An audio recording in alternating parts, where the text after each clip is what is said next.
and welcome to a new series in the Scared Not Shattered Network group.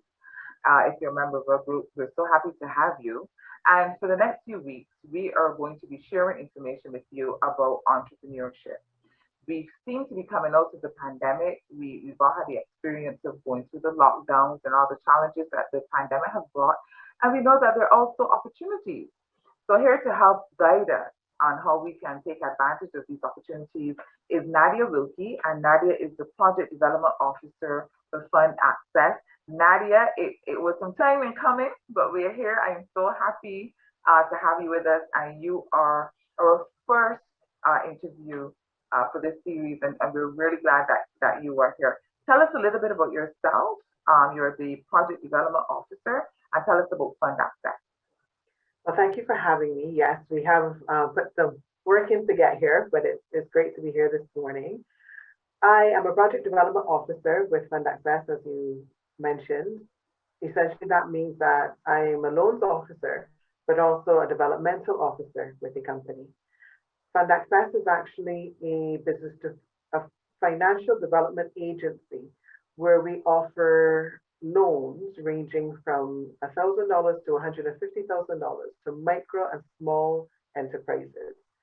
Essentially, we are at the startup stage of businesses, helping persons turn maybe an idea or an existing operation into something that becomes their revenue earner.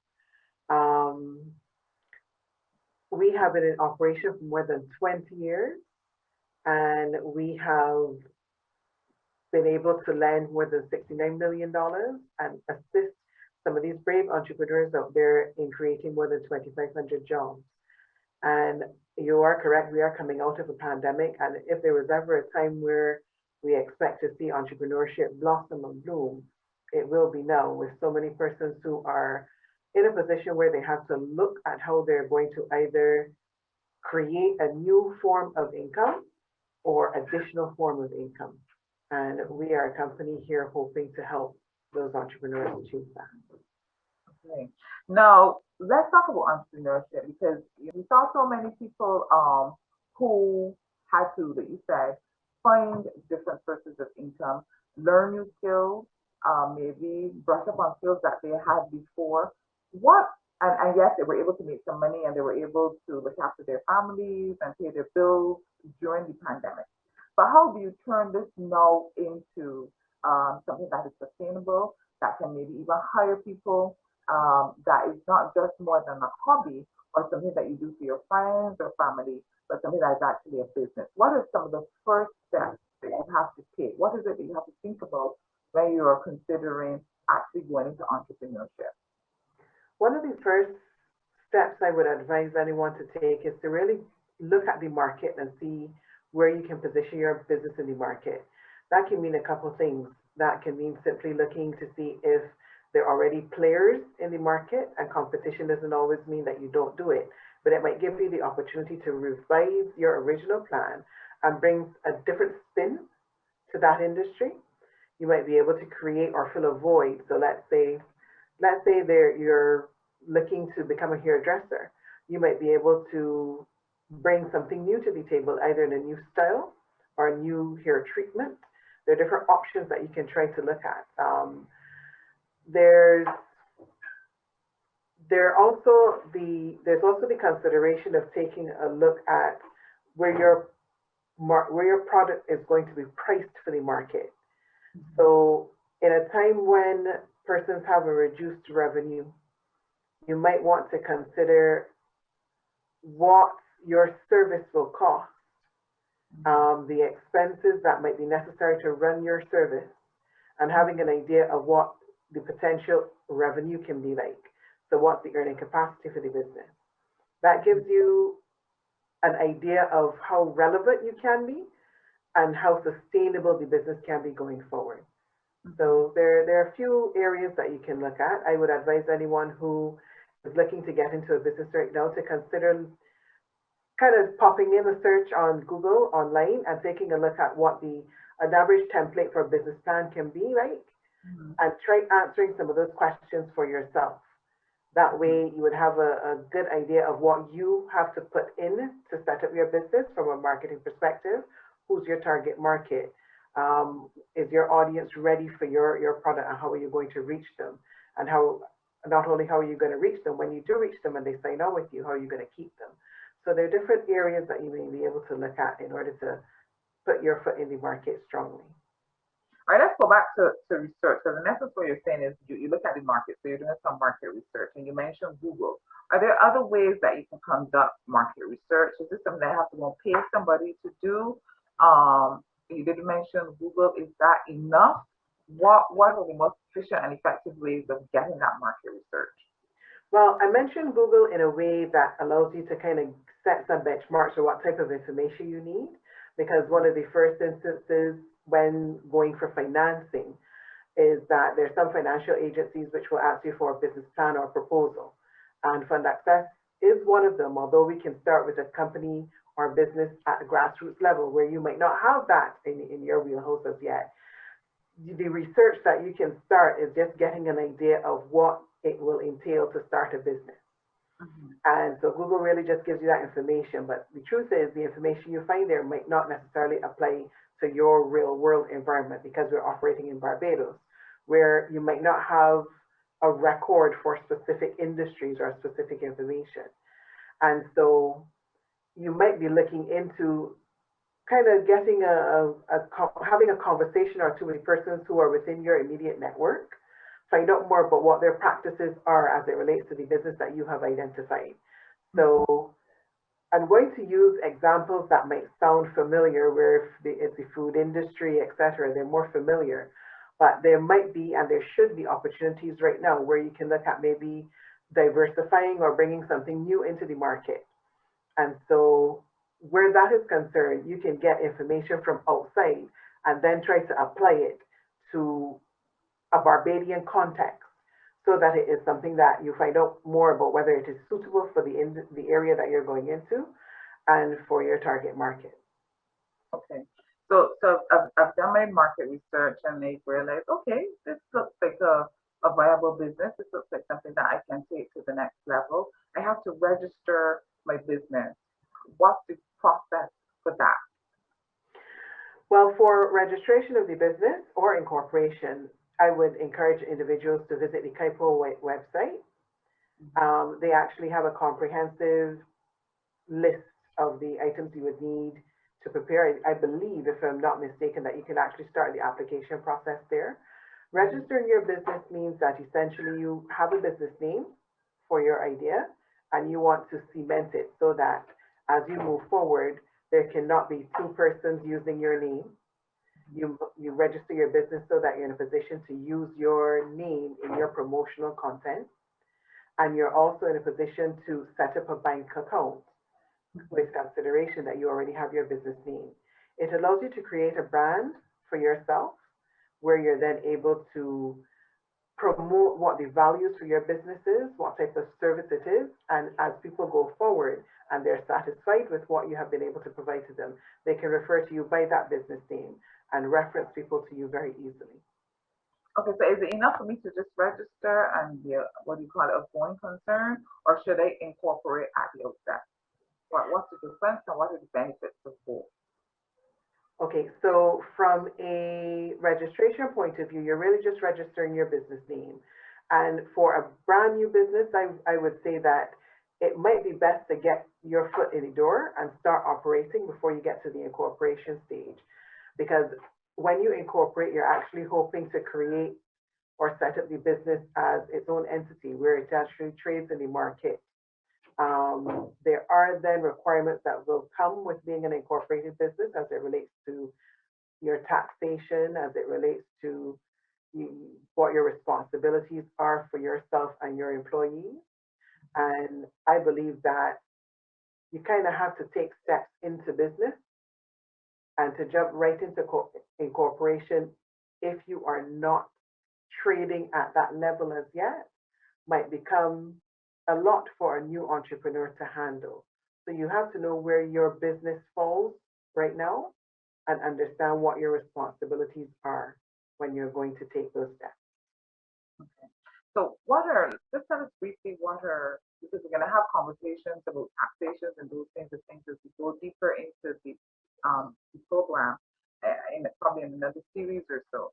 Well, not in another series, in another show, but just give us off the top, what are some of the responsibilities, financial responsibilities that a business has as far as taxation and those kinds of things are concerned?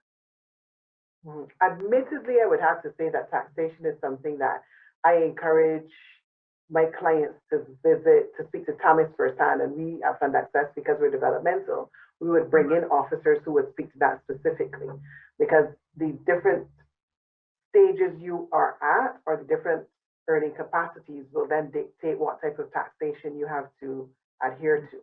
And I believe it's important to get that information directly from the source. Yeah. So, Um, as it relates to new businesses, a person or an individual is expected to be registered with TAMIS. And let's say you are trading as a going concern and you just have your business registered, etc. You're expected to then be registered with TAMIS to pay your taxes as it relates to incorporation tax, NAS, etc. So that for yourself and your employees.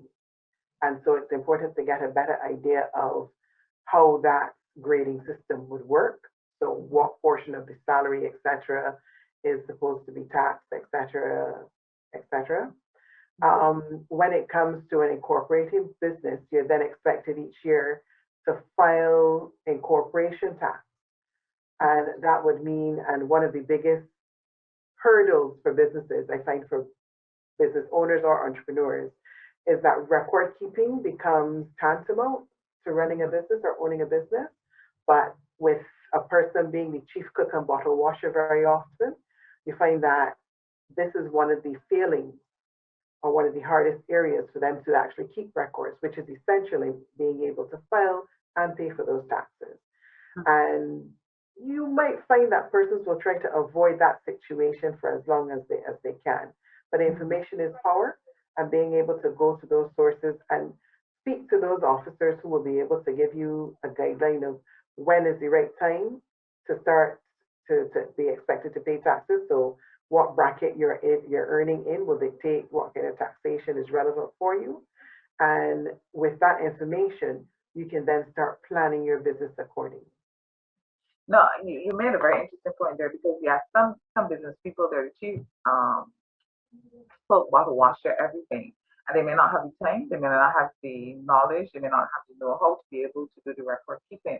But why is it important not only to pay taxes, but why is it important to have record keeping? What are the benefits of record keeping for your business?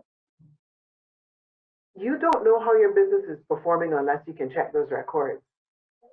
We, on an everyday basis, can get so busy that we think we're memorizing what we sold last week Monday compared to what we sold this week Monday. But at the end of the day, you don't have a true representation of how your business is performing until you can sit with those records and take a look at what you've earned. There is often a practice to only take a look at what you've earned without a comparison to the expenditure.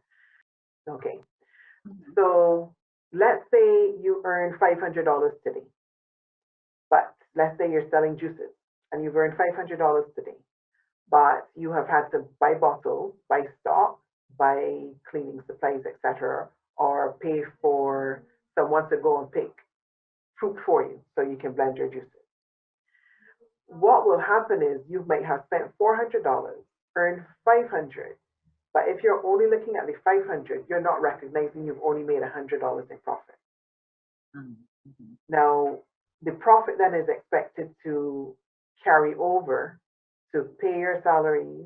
Let's say there's a shortfall and tomorrow you earn $300, but you've had to spend the same $400. You're in a position where you're not able to correctly manage your revenue or manage your money.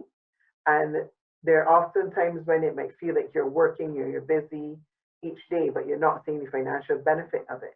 But a true assessment can only come when you have records. That's one of the main benefits of it. When you're approaching a financial agency, then when it's time to grow and you don't have records, you're then asking that agency to take your word for what your earning capacity is. And that can sometimes prove a stumbling block in being able to secure financing at a certain level, especially.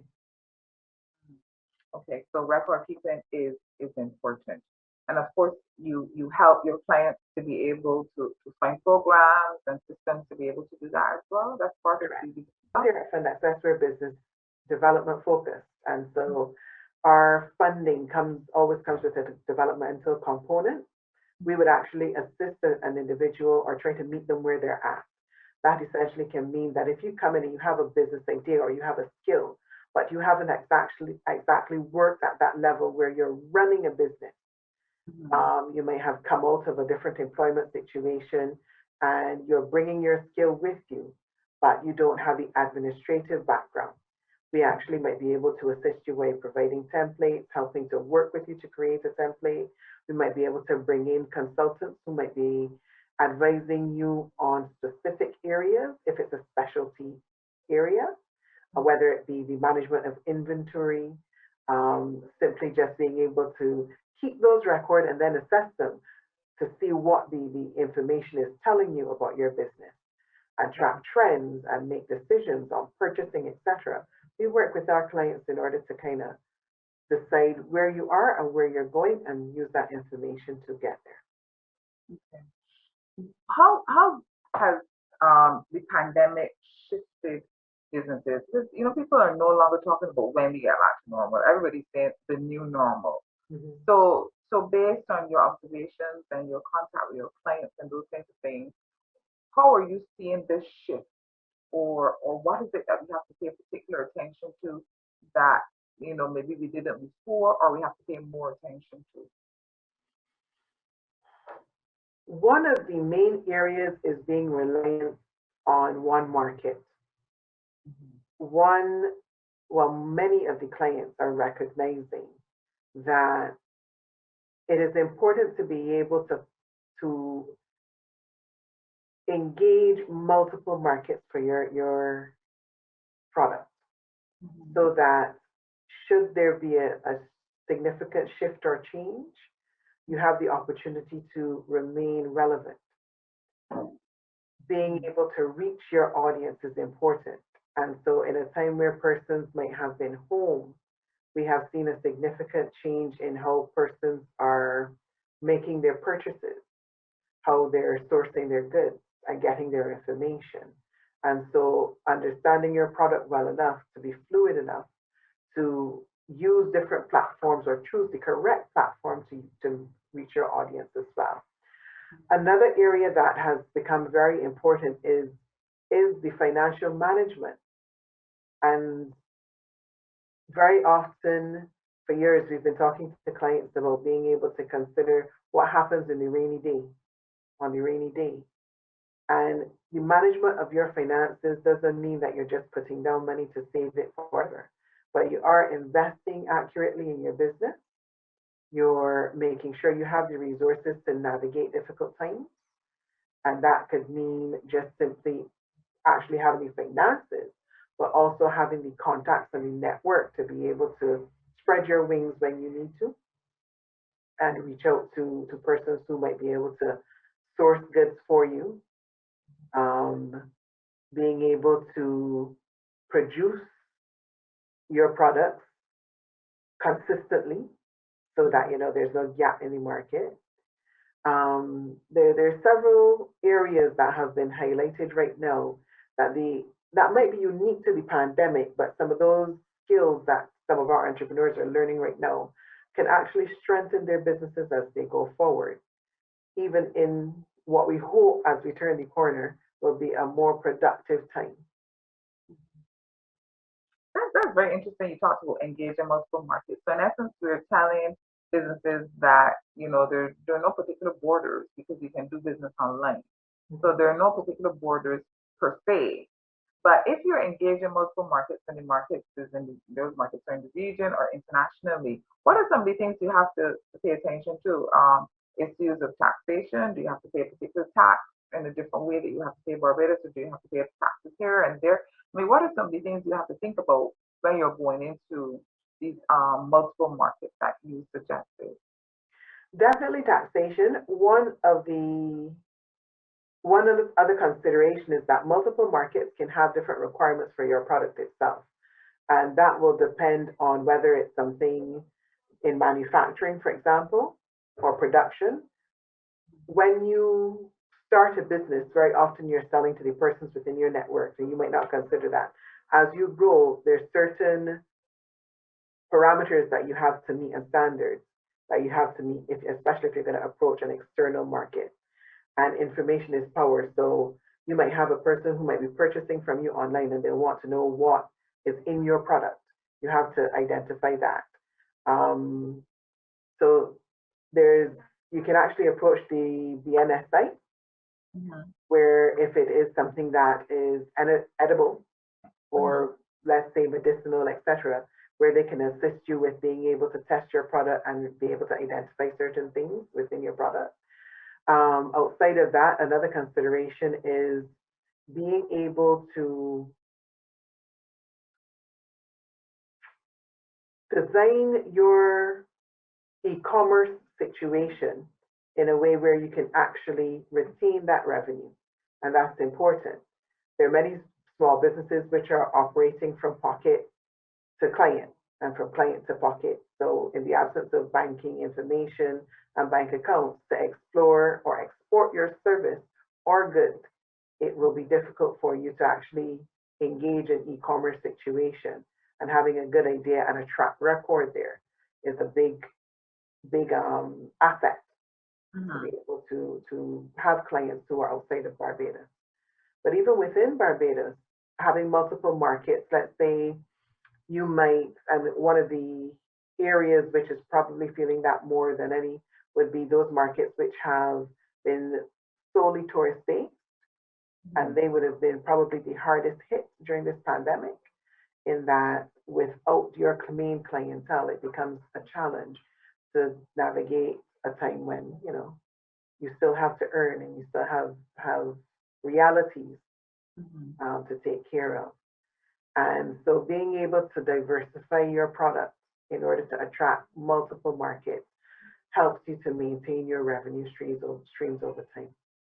Yeah, and that includes marketing. That's one. Those are one of the conversations about marketing your product and branding that we're going to have a little further down in the series. But I want you to expand on financial management because you said it's not only about saving money for a rainy day, but it is about managing your money. So just expand on that a little bit. Give us some insight and guidance on what true and proper financial management entails. Okay. Financial management can cover a few different things. It can take a look at pricing and costing, which is the start and very Mm-hmm. important. I think I would have mentioned before, having a good idea of what it costs to execute your service or produce your product is very important.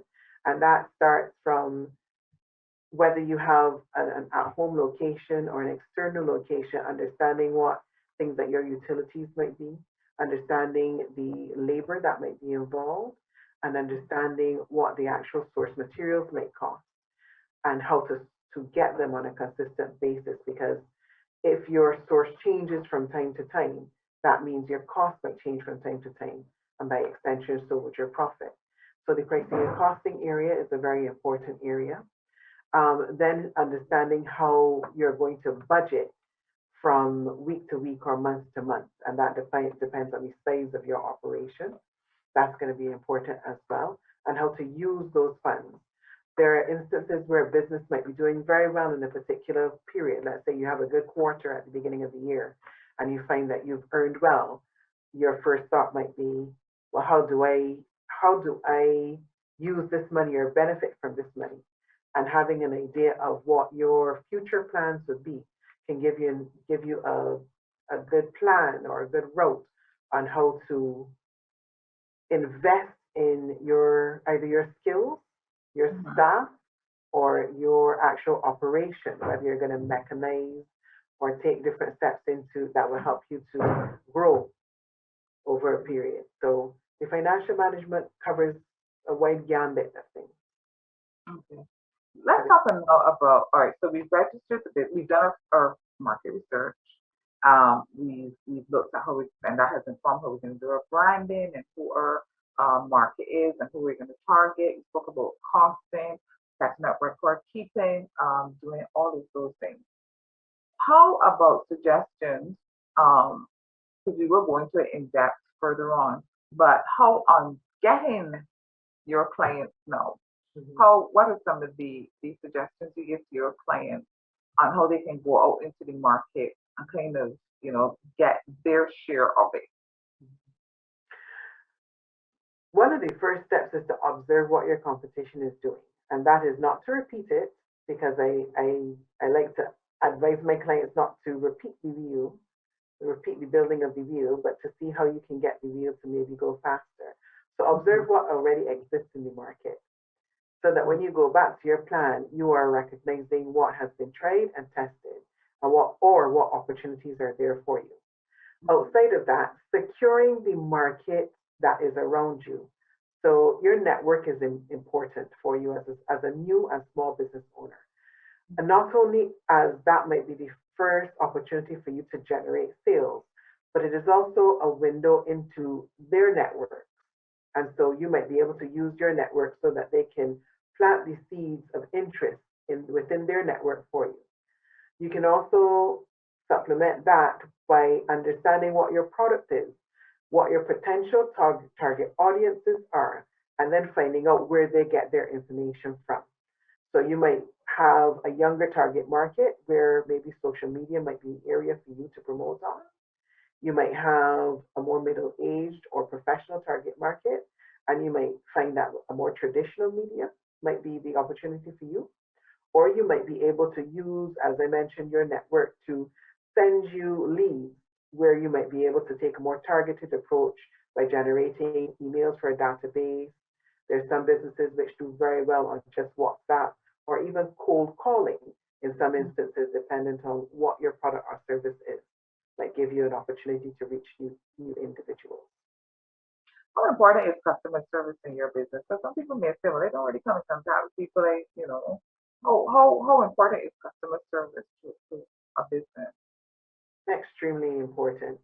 Your relationship with your customer is what keeps them coming back or what makes them recommend you to other persons. We in Barbados are very big on word of mouth. And so your customer service is actually one of your primary marketing tools because that is by a person saying, well, I've been down to John or George or Sarah and she gave me a great service, or a person recommending based on their experience alone, even if they don't return for the service, but they would have left with such an impression that they talk about that and they speak on it. That also may inspire a person simply to come check you out to find Mhm. out more about what your service is or change their current option because they would like something a little more familiar or friendly. And so customer service actually is a very important factor in being able to secure your existing clientele and expand it where necessary. What about customer service to my staff and customer service to my suppliers Mhm. and customer service to my neighbors, maybe somebody else who shares a building with me or a location with me, or even to my competitors? Does customer service extend that far, or does it only focus on your clients? Yes, it definitely for many of the businesses, well, for most or all businesses, your staff would be your ambassadors, whether they're on or off of the job. And so they actually can represent your product better than any other person can. They are the Mhm. face of the business very often, especially if they're in the sales or front desk situation. And so the energy that they would put out to your clients would essentially be what it keeps those persons coming back. Very often, you might be able to generate or pay an external company to create a good brand for you and promote very strongly on an open platform. But if I come in then as a client and I don't experience what is being sold on the outside, if the two don't line up, I may not return. So it's very important to have that extended harmony for your business repeated as far and reaching as possible. You also mentioned things like being able to have a good relationship. Let's say you're in a mall setting and having a good relationship with your neighbors, your landlord, etc.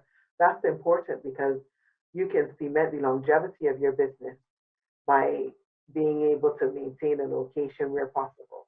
So a person can confidently say, well, I'm accustomed to going X, Y, and Z to do this type of business.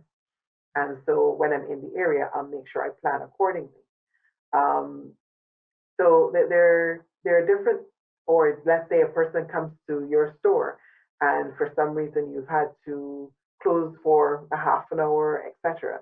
You might have your neighbor be the one to say, okay, well, just hang on. I have a pleasant conversation with that person. Just hang on. They've just stepped away for a moment. If you're a sole proprietor, etc. So definitely, there's a harmony that you can bring to that extended network to benefit your business in the long run. Okay. Well, I'm going to come to you and ask you what are the steps you have to take to come to fund access. But before we do that, I want to recap on what we've spoken about. So, what would you say, based on what we've chatted about so far and what you do every day in your job as project development officer, are the three key things you need to bear in mind when you are setting up a business, when you're thinking about um, being an entrepreneur and taking your business to the next level? There's three main things that you should bear in mind. Have a good understanding of what your product or service is. Mhm. It, it's more than just having an idea, it's having a good understanding of the mechanics, how, what, who, and where. How will these are very important in knowing how your business will work and what it's going to need to work. The financial element is important because you're starting a business to earn. And at the end of the day, the business has to be earning at a certain level, not only to keep itself running, but to be able to pay you, which is one of the main purposes of getting involved or starting your own operation. And thirdly, I would say the day you start running the business or from your first product, start keeping records. It might be considered that you only keep records when you're making a lot of money, but you cannot get to that stage where you're seeing the profit or making a lot of money unless you can track the habits, your clients' habits, and the business's habits, so that you have an idea of how to plan for different seasons, plan for different requirements for the business, and have a good idea of how the business is performing so that you know what adjustments need to be made in order to keep it running long term. Mhm. Okay, so those are those top three. So I have decided that I need some funding, from a little fund access. When can I come to you? Before you establish the business, while it's just a thought in my head, at what point do I come to fund access? You can come to FundAccess from the minute you have the idea. Because we're developmental funding, we actually would work with you to put the building blocks in place. Sorry. And so there are conversations that you can have with our officers, which can actually um, set you on the right track for planning. So it might help you to take a look at, you might have an idea and you haven't taken a look at what the costings are as yet. We can help you to put some of that thought process in place. What licenses might be necessary. We can help you to take a look at what that might look like.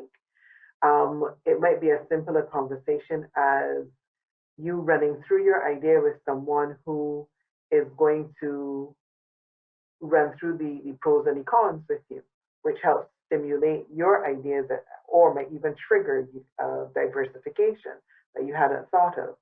And so, as early as you have the idea, we would actually then, we can also direct you to our website where a lot of our information is now fielded. We actually, because of the COVID pandemic, are doing predominantly all of our initial contacts via that medium. So a lot of our interviews are channeled through there, where a person might go on, actually start filling in their information, etc., and getting an idea of what documentation they have to fill in. And some of that, our personal forms are actually listed there so that you can actually start the process and have a clear idea of what you have to put together, whether it be the invoices that you have to get. So your business idea is set. You then have an idea that I need $50,000, $5,000 in funding. but you've pulled that figure from the sky. Putting together the invoices for what you need to actually start up helps you to get a better idea of what your actual loan request will look like. When you understand your services correctly, you then, as we can help or as you have conversations with your different suppliers, will get a better idea of what supporting companies you might need to visit in order to put things in place. For example, you might decide you want to be a farmer. You've got some land that your great grandmother left for you, and you've determined that you're going to start farming because everybody has to eat, right? You might have considered that what you're going to grow, but you haven't considered things like what pesticides might be necessary, what seasons might be better to grow certain crops in. And so we might be able to direct you to the BADMC, or we might be able to point you in a particular direction so that you start to plan before you actually start to act. Thank you, Nadia, so much. You've given us a lot of information to work with. This is our first conversation that we'll be having with the members of our business network group here at Yard Not Shattered. And of course, we've been talking to you again because I'm sure we're going to have to come back and get some additional information. So I want to thank you, Nadia, for being with us and giving us the information, for being so patient with us as well. And this brings to an end our first conversation about entrepreneurship. We're going to have some more conversations about marketing, about collaboration, about customer service, all of those areas we're going to expand as we move forward for the next couple of weeks. So stay with us during this process. If you have any questions, you can email us at scarednotshattered@gmail.com, scarednotshattered@gmail.com, or you can go to our Facebook page and you can post questions there. If you're not a member of the group as yet, because we're going to be putting this on our YouTube channel as well, we will post the information where you can join the group as well. So again, thank you, Nadia, and I will be in touch again. Thank you for having me. And to all the entrepreneurs who are going to take that step, I wish you all the best.